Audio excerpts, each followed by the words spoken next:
Hello everyone, Christina Werner here. Welcome to another video. Today I'm going to be using the Plaid Turnabout stamp from Concord and Ninth to create 3 different backgrounds with different color combinations. Now I just have to give you guys a little bit of a warning here. I am not using the best turnabout stamp practices in this video. I am going rogue. I'm not using the guide that comes with it. I'm just going for it. Now, I would really recommend that if you want precise stamping and want all your lines all of the little plaid lines to line up perfectly, you're going to want to use that guide. I don't today. I just cut 6x6 cardstock and put my stamp on there and went for it. And in the end, you're going to see that not everything lines up, but we're okay. We're just going with it today. This first color combination uses Oxide inks, distress Oxide inks, and the first color I'm using is mustard seed. So I'm going to stamp that down right onto some craft colored cardstock. This is actually Neenah Environmental Desert Storm cardstock, and I'm stamping that down. And because it's distress Oxide ink, the ink kind of sits on top of the paper and it isn't absorbed. So you can use lighter colors on this kind of mid-toned cardstock. The next color I'm using is Walnut stain, and I've turned my paper in my MISTI stamp positioning tool.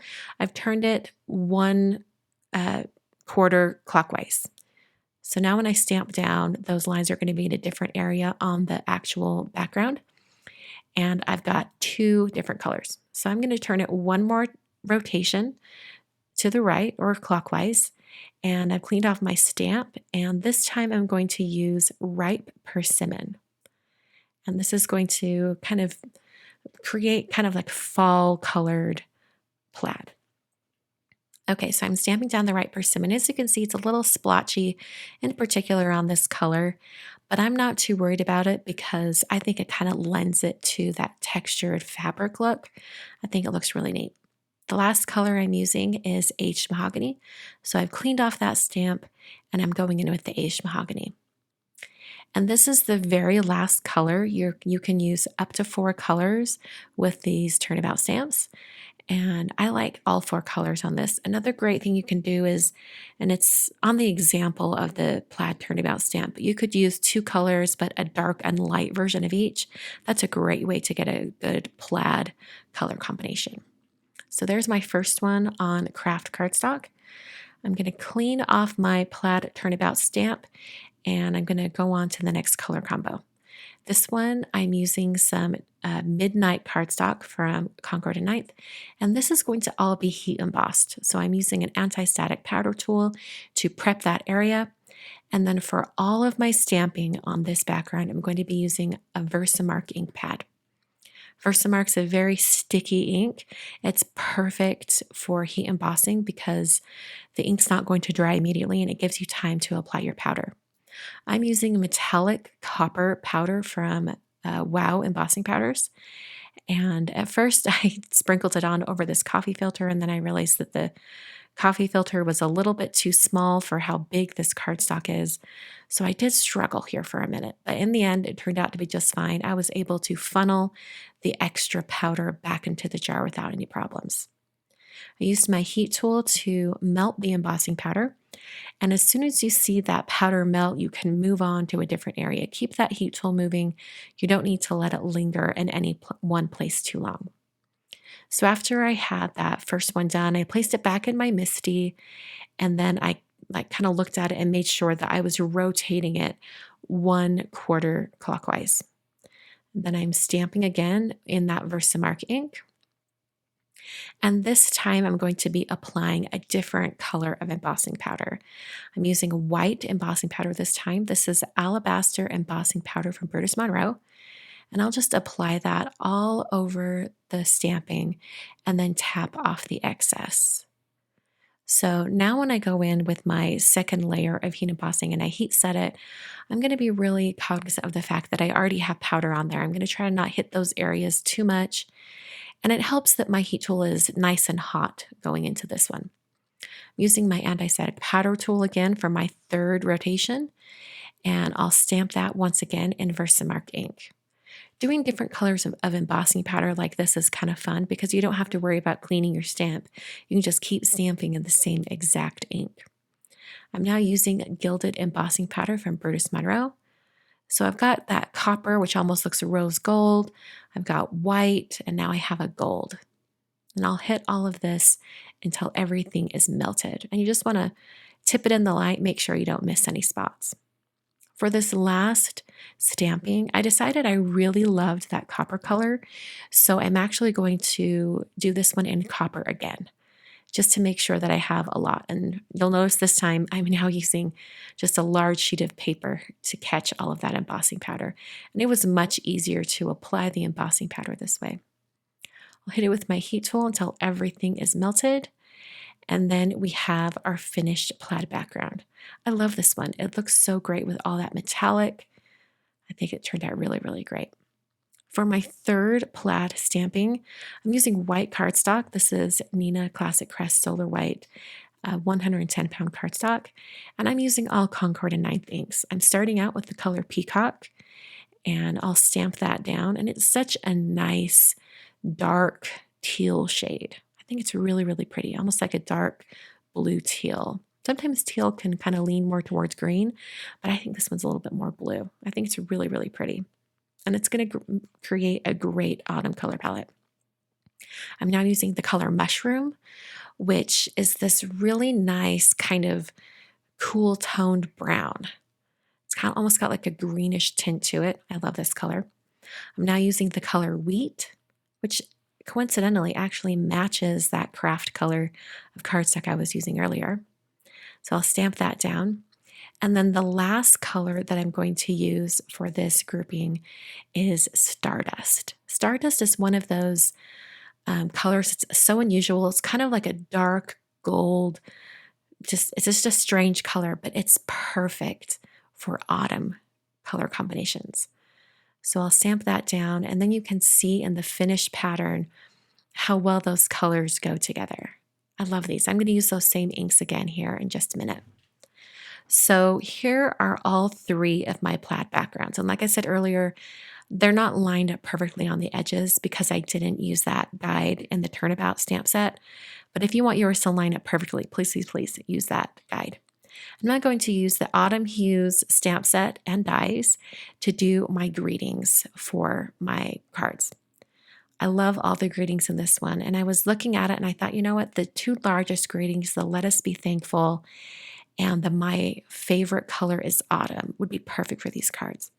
I'm going to start with the My Favorite Color is Autumn, and I'm going to do a little bit of what I like to call ink painting. I generally use mini ink cubes for this, but I'm using the full pads today, which work just fine. And the whole idea is that you're going to be stamping the image multiple times in the exact same spot, and you're going to ink up different sections of the stamp with different colors. So I first use Wheat. I'm now using Stardust, and I'm just adding a little bit of color, pouncing that over the stamp, and then stamping down.